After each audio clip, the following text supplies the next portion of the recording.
Então, meus queridos, voltando à questão da pedra, temos a primeira explicação ligada às pinturas do deus Hermes na Itália e também ao teto da Academia dos Amantes do Registro, 1813 mais ou menos.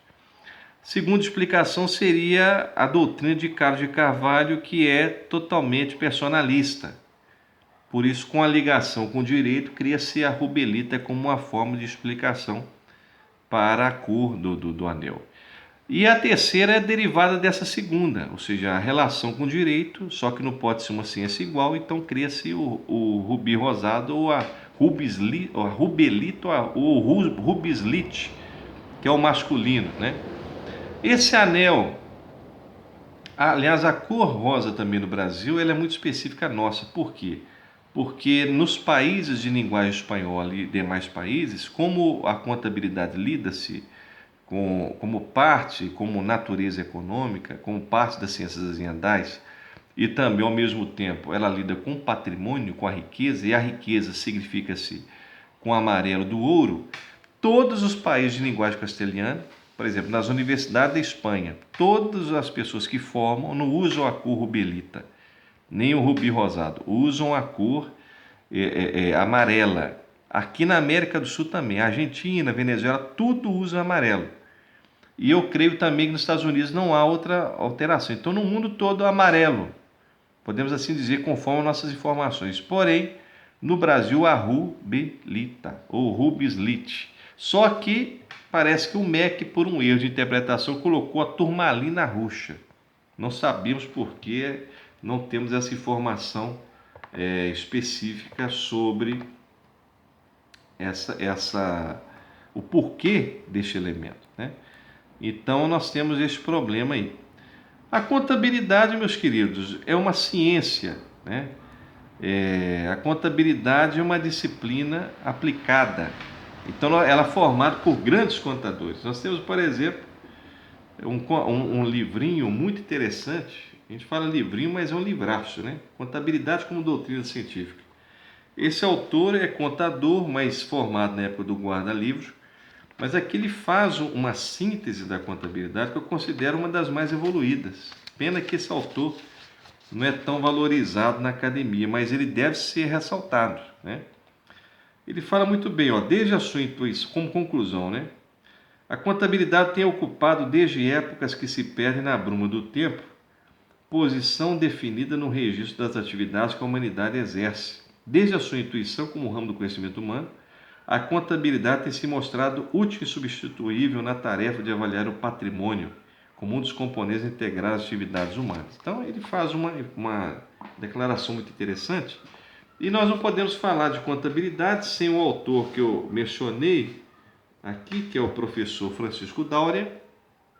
Esse é um grande clássico da doutrina e do conhecimento contábil.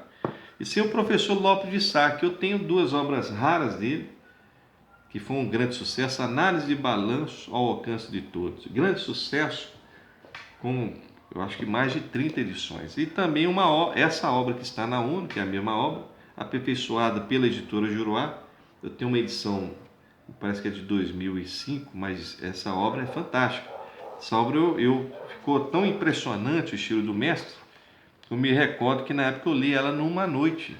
Fiquei a noite praticamente lendo essa obra e tecendo as minhas interpretações sobre ela. Moderna análise de balanço ao alcance de todos. Vale a pena, pela editora Juruá. Agora ela está atualizada com o professor Wilson Zappa Rog.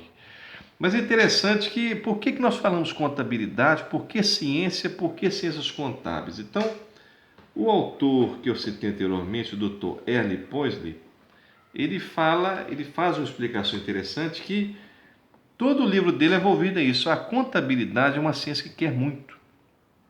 Uma ciência do mais. Por isso que nós dizemos ciências contábeis. Poderíamos explicar também que é uma ciência que houve muita mistura sobre o objeto e muitas doutrinas. Nessas duas premissas pode ser também o designativo das ciências contábeis, né? O padroeiro nosso é contador, São Mateus. Nós fizemos até um artigo ontem sobre ele. São Mateus era um tributarista, um coletor de impostos, um empresário contábil que tinha uma sociedade de publicanos.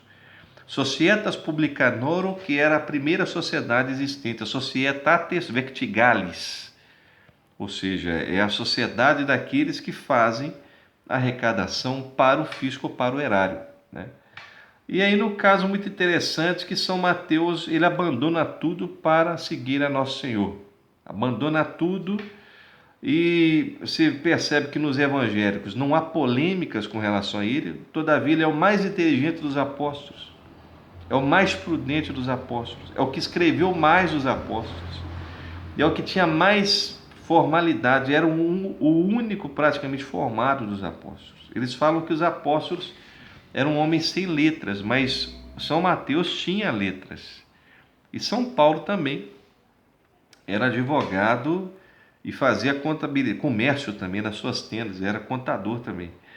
Então, São Mateus, há uma história em torno dos publicanos, nós vamos falar aqui, mas São Mateus é o padroeiro da profissão.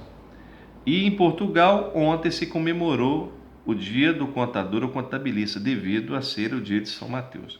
Sobre o dia 22 de setembro, no Brasil, por que ele é comemorado o dia do contador? Por uma razão muito simples.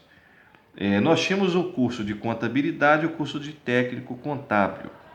E em 1930 houve uma alteração da lei. Em 1945, nós tivemos no dia 22 de setembro, pelo Decreto-Lei 7988, a função do bacharel em Ciências Contábeis. Por isso que nós falamos Dia do Contador, porque no dia 22 de setembro de 1945, pelo Decreto-Lei 7988, surge o bacharel em Ciências Contábeis, e essa data fica firmada como o Dia do Contador. Tá certo? Um abraço para todos vocês. Espero que eu possa ter ajudado a vocês aí nesse vídeo. Se você gostou, dá um ok pra gente. Forte abraço aí, até a próxima, se Deus quiser.